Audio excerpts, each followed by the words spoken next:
शुभ चीजों को समझेंगे। किसको समझेंगे? शुभ। कहने का मतलब कल बांस के आसन के बारे में समझा था, चटाई के बारे में समझा था, माला के बारे में समझा था। आज आसन के बारे में समझे। किसके बारे में? आसन। तो आचार्य भगवान बताते हैं सफेद आसन। कौन सा आसन जानते हो? सफेद क्या?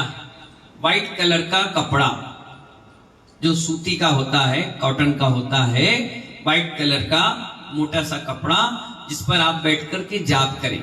आचार्य कहते हैं सफेद रंग के आसन पर बैठकर जाप करने से जो जाप करने वाला व्यक्ति है उसकी यथ ख्याति बढ़ती चली जाती है। क्या कह रहे हैं? बोलो बोलो सुरेश बाबू, बोलो क्या बढ़ जाती है? यश बढ़ जाता है।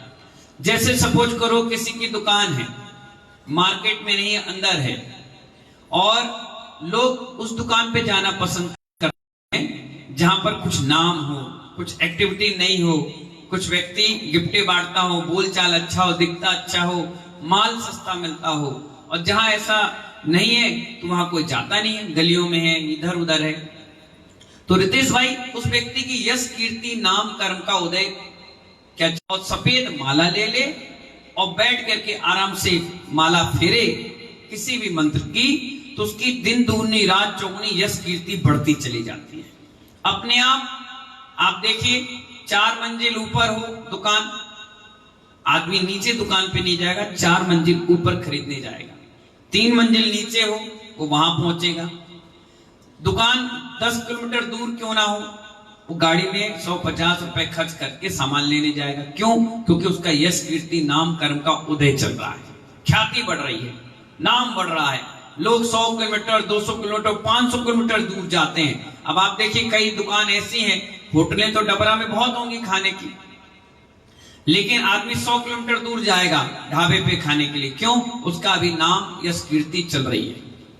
कुछ चीजें ऐसी हैं जो मार्केट में है, ब्लेड, दाढ़ी बनाते हो आप लोग, कौन सी ब्लेड यूज करते हो बताओ? टूपॉज। कौन सी? टूपॉज फेमस ब्लेड है, आज नहीं 30-35 साल से चली आ रही, उससे ज्यादा ही हो गया। और बाकी दुनिया में कितने प्रोडक्ट आ गए होंगे ब्लेड के, लेकिन मंगवाते क्या हुआ? नाम चलता उसका, क्योंकि उसका यश कीर्ति नाम उदय है। 1 रुपए की आती थी, अब 5 की आती हो, चाहे 10 की आती हो, यहां तक कि 9वां जितने भी हैं हिंदुस्तान के बाहर भी, वो कौन सी ब्लेड यूज करते हैं? टूपॉज। लेंगे एक पत्ता, निकालेंगे, तोड़ेंगे, लगाएंगे और गिर्री बांधी और उससे दाढ़ी बना दी, बस यही फेमस हो गई। क्यों? उसकी यश कीर्ति नाम चल रहा है। ऐसे बिस्किट कितने ही आप खाते होंगे, हर व्यक्ति को एक ही बिस्किट याद है, कौन सा? देखो मुझे बोलना भी नहीं पड़ा, एक ही बिस्किट याद है। और दूध कितने ही मिले, दूध कितने ही कहीं मिले, अमूल का फेमस है, यश कीर्ति नाम है। क्या है? यश कीर्ति नाम है। ऐसे ही महानुभाव पार्श्वनाथ की यश कीर्ति बहुत जबरदस्त है। कितने ही कुछ हो जाए आदमी पार्श्वनाथ को कभी नहीं भूलता, भगवान पार्श्वनाथ का नाम लेता रहता है। ऐसे ही महानुभाव हर किसी का नाम कर्म पर का उदय आता है, और अगर अपन वैसे ही एटमॉस्फियर और मौसम बना दो तो वो भी अपने साथ जुड़ जाता है। तो सफेद आसन पर, कैलाश चंद्र जी कौन से आसन पर? सफेद आसन पर बैठ करके जाप करने से, सफेद माला से जाप करने में, सफेद पुष्पों का इस्तेमाल करने में ये यश कीर्ति नाम बढ़ती चली जाती है। क्या हो जाती है? यश कीर्ति नाम बढ़ जाता है। जोमेटो, फ्लिपकार्ट, ओला, ये क्या है? इनके नाम कर्म उदय चल रहे हैं। कई खिलाड़ी ऐसे भी हैं जो अच्छा खेलते हैं, अच्छे दिखते हैं, सब कुछ बढ़िया है, लेकिन नाम यश कीर्ति नहीं है। तो इतना खेलने के बाद, इतना सब कुछ करने के बाद भी आज उनको कोई याद ही नहीं करता। और एक व्यक्ति ऐसा एक मैच में आया और 10-10 5-5 जन बना रहा है, 10-10 20-20 पारियों में चिपका पड़ा है, लेकिन नाम चल रहा है, तो नाम की खातिर उसका काम भी चल जा रहा है। तो इसीलिए सफेद आसन पर बैठकर जाप और माला फेरने से, इससे नियम से चलने से हमारी यश कीर्ति नाम कर्म उदय बढ़ जाता है। दूसरी जाप बताई पीले रंग पर, किस पर? जिसके घर में बहुत रोग शोक है, क्या है? रोग शोक है, वो उदास रहता है, डिप्रेशन में चला गया है। ये भी सुन लीजिए, किस में चला गया है? बार बार सोच रहा है, डिप्रेशन में चला गया है, या खुश नहीं रहता है, उदास रहता है। ऐसे व्यक्ति के लिए हल्दी के रंग के यानी पीले रंग के आसन पर बैठाने से उसको हर्ष प्रदाय होता है। हर्ष का मतलब खुश हो जाता है, घर में शोक का भावना समाप्त हो जाती है। क्या हो जाता है? वो खुश रहता है हमेशा। जब भी आप आओ वो खुश मिलेगा। कितना बड़ा कार्यक्रम हो, कितना बड़ा अनुष्ठान हो, कितना बड़ा टेंशन चल रहा हो, लेकिन उसका मन कैसा रहता है? खुश रहता है। इसीलिए डिप्रेशन की जिनको शिकायत हो वो पीले आसन में पीली माला, पीले पुष्पों से मंत्र की आहुति और जाप करे तो उसको 100% हर्ष और खुशी मिल जाती है। समझ में आया?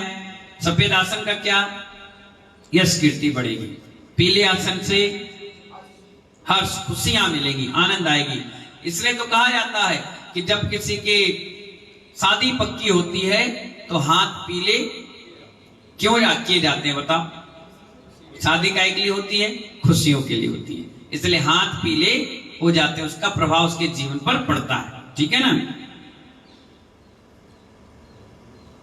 और भी एक चीज बताई गई है इसमें, अगर किसी व्यक्ति की शादी नहीं हो पा रही है, 32 साल, 33 साल, 35 साल, 36 साल, 30 साल, 28 साल हो गई, कई लड़कियां देख लिए, कई लड़के देख लिए, लड़के हो चाहे लड़कियां, शादी ब्याह बड़ी दिक्कत परेशानी आ रही है, तो आचार्य भगवान बता रहे इसमें बहुत बढ़िया चीज कि जिस व्यक्ति की शादी पक्की हो गई है, क्या हो गई है?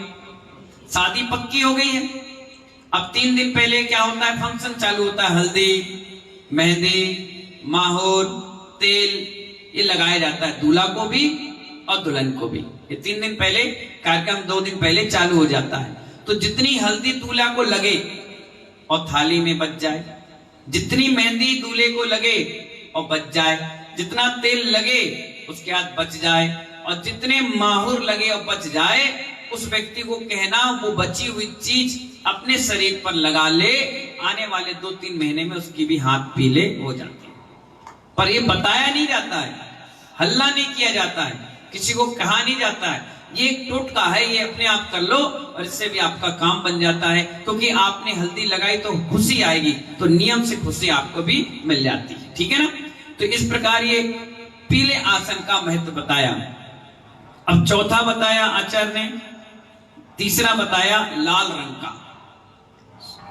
लाल रंग के आसन पर बैठकर लाल माला और लाल पुष्पों से जब हम पूजा अर्चना करते हैं, जाप करते हैं, तो वो सुख प्रदायक होता है।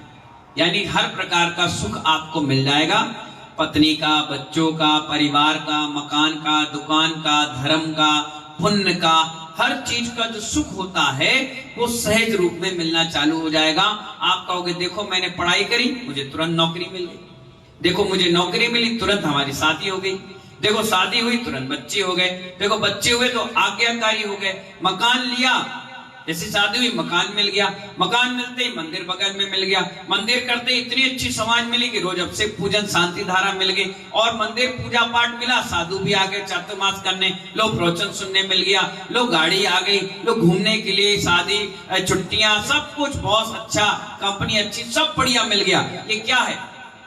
सुखदायक। लाल कलर के आसन पर बैठकर लाल माला से जाप करने से, लाल पुष्पों को छेपण करने से ये पूरी विधि विधान चलती है। कौन से आसन से? अब चौथे नंबर का आचार्य भगवान बता रहे हैं डाब का आसन। किसका? डाब जानते हो क्या? नारियल। कौन सा? पानी वाला नारियल। उसके पेड़ में जो डंठल होती है उसको रस्सी से बांधकर उसका आसन बनाया जाता है, मोटा आसन बन जाता है। उस डाब के आसन पर बैठकर जाप की जाती है। वो क्या है? सर्वश्रेष्ठ आसन है। क्या है? सबसे अच्छा। ना सफेद, ना पीला, ना लाल, ना काला, ना हरा, ना गुलाबी, ये कोई आसन काम नहीं करेंगे। ये सर्वश्रेष्ठ आसन कहलाता है। सभी कार्यों में सिद्धि और लाभदायक है। सिद्धि भी हो जाएगी, कोई मंत्र फेरो 80 माला में तुरंत सिद्ध, और लाभदायक है, हर तरीके से तुम्हें लाभ ही लाभ मिलेगा, नुकसान तुम्हारा नहीं होगा। कौन सा आसन? ये साधकों के लिए बताया गया। ग्रस्त नहीं करते, ग्रस्त करें तो करें, लेकिन जो दिगंबर साधु हैं, अगर डाब का आसन लग गया और उस पर बैठ करके साधना और जाप अनुष्ठान वो करते हैं, स्वाध्याय करते हैं, तो उनके अंदर भी क्या होता है, सभी प्रकार की सिद्धियां और हर तरीके से उनका स्वास्थ्य लाभ, पब्लिक का लाभ, धर्म का लाभ, मोक्ष का लाभ, हर चीज का लाभ हो जाता है। और कोई ग्रस्त करे तो उसको ग्रस्त के हिसाब से देख लीजिए आप, हर तरीके से लाभ ही लाभ उसको। जो कर्ज में डूबे हैं, जिन्हें बड़ी कर्ज की दिक्कत आ रही है, आड़तियां हैं, लाखों करोड़ों रुपए का कर्जा हो गया, देना ही देना है, कोई व्यापारी है, परेशान हो रहे हैं, तो उनको डाब के आसन पर दीपावली के समय जाप करना चाहिए और भी आगे जाप करते रहना चाहिए। उनको अपने आप अपने व्यापार में लाभ होना चालू हो जाए, चाहे कुछ भी करते हो। तो इसीलिए डाब का आसन बहुत सिद्धिदायक है। अब आप मुझसे पूछोगे, महाराज जी आपने इतनी सारी चीज तो बताई, पर किसी शास्त्र में ये उल्लेख आया है क्या? महेंद्र कुमार जी, महासेन जी, किसी पुस्तक में उदाहरण आया? कहीं आप मनगढ़ंत तो नहीं बता रहे? आपके मन में भी प्रश्न आ रहा होगा, सोच रहे होगे कहीं बाबा जी तो ऐसी है, बता दिया, हमें पागल बना रहे हो। नहीं, मैं आपको बताता हूं। कहने का तात्पर्य है, सभी आसनों में डाब का आसन सर्वश्रेष्ठ आसन है। सभी आसनों में डाब का आसन सर्वश्रेष्ठ आसन है। हरिवंश पुराण सुन लीजिए। कौन सा पुराण? इसमें पांडवों का वर्णन, श्री कृष्ण का वर्णन आया कि नहीं आया? पढ़ना। हरिवंश पुराण में श्री कृष्ण नारायण जब द्वारिका नगरी की रचना कर रहे थे, तब उन्होंने समुद्र के आगे डाब का आसन लगाकर 3 दिन तक उपवास करके मंत्र की जाप करी, जिससे जल का देवता प्रकट हुआ। और प्रकट होने के बाद उन्होंने कहा, हे श्री कृष्ण नारायण, क्या इच्छा है आपकी? उन्होंने कहा, मुझे इस पानी के अंदर द्वारिका नगरी की रचना करना है, मुझे स्थान दीजिए। 3 उपवास और साधना से इतना प्रसन्न हो गया देवता कि उसने समुद्र को चीर कर द्वारिका नगरी के लिए, रचना के लिए जगह बनाई। और श्री कृष्ण नारायण ने पानी के अंदर रह करके द्वारिका की रचना करी और वहीं पर वो रहे। ये उदाहरण किस में आया? बोलो। हरिवंश। अब आप कह नहीं सकते कि महाराज जी आपने ऐसी वैसी बातें बता दी। आप भी किसी को बताओ तो आप उदाहरण हरिवंश पुराण का दे सकते हो। श्री कृष्ण नारायण ने डाब के आसन पे बैठकर क्या किया? साधना की। ठीक है ना? उसे सिद्धि हुई, लाभ हुआ, दोनों चीज हुई। देखो, सिद्धि हो गई, देवता प्रकट हो गया। दूसरा लाभ यह हुआ कि द्वारिका पूरी पानी के भीतर समुद्र के अंदर बस गई। तो महानुभाव, डाब के आसन पर बैठकर कार सिद्धि की। जो भी कार्य रहते हैं ना, कई लोग की कार, कोई चाह रहा है कि फैक्ट्री खुल जाए, कोई चाह रहा है बड़ा बिजनेस में नया खोलूं, तो नया बिजनेस कार्यक्रम को भी आपको नया काम करना है, उससे पहले 3 दिन तक उपवास करके डाब के आसन पर नाम मंत्र की साधना करें, तो वो काम 1000% सक्सेसफुल हो जाता है, अपने आप होता है। तो आदि पुराण में भी, अब दूसरा पुराण पढ़ लीजिए। कौन सा?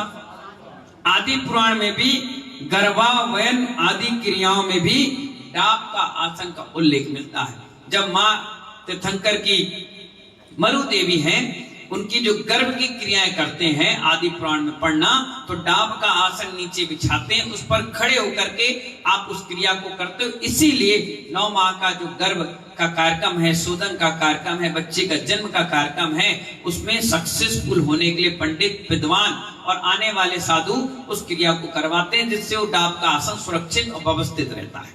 तो 4-5 आसन समझ में आ गया ना? कौन सा सर्वश्रेष्ठ है? डाब का। ना मिले तो सफेद, ना मिले तो लाल, और ना मिले तो पीला। ये 4 आसन के अलावा कहीं पर भी नहीं लिखा कि प्लास्टिक के आसन पर बैठो, कहीं ये नहीं लिखा कि आप स्टील पर बैठो, कहीं नहीं लिखा सोने या चांदी के आसन पर बैठो। ये सर्वश्रेष्ठ आसन है। बाकी तो दुशासन है। क्या है वकील साहब? क्या है? बाकी सब अनुशासनहीनता है। इसलिए यही सर्वश्रेष्ठ आसन है। इसी पर बैठकर अपन को साधना करना चाहिए।